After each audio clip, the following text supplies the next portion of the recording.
back to Daybreak. We're learning about the impact a new rule is having on farmers in West Michigan. Yeah, farmers here are dealing with spiking labor costs. Crane's GR covered this a few times last week, including a new piece of bipartisan legislation that could provide some relief to these farmers. Yeah, we have Andy Velasquez on, the managing editor with Crane's Grand Rapids. So what is the deal with the wages that they're supposed to be paying to their workers, Andy? Yeah, so this applies specifically to farmers who rely on foreign temporary workers through the H-2A visa program.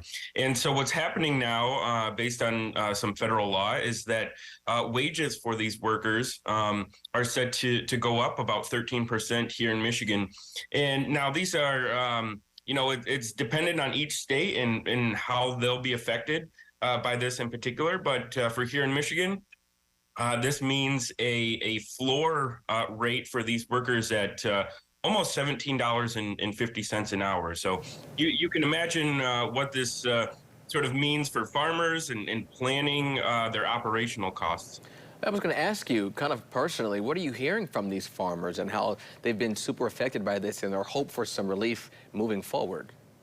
Right. So, we talked to a couple of farms who are affected by this. One is a blueberry farm over in Ottawa County who hires about 450 of these temporary workers a year. And, for a lot of these farms, automation and machines really isn't the option. It really isn't an option because it really affects the quality of the fruit that they turn out and sell. So they really need hand-picked product to maintain the quality of it. And so, dealing with hundreds of workers here, you can imagine how these costs would add up. All right, Andy, thanks so much for sharing that information with us. And you can read more about what goes into all of this and the legislation they're working on online now at cranesgrandrapids.com.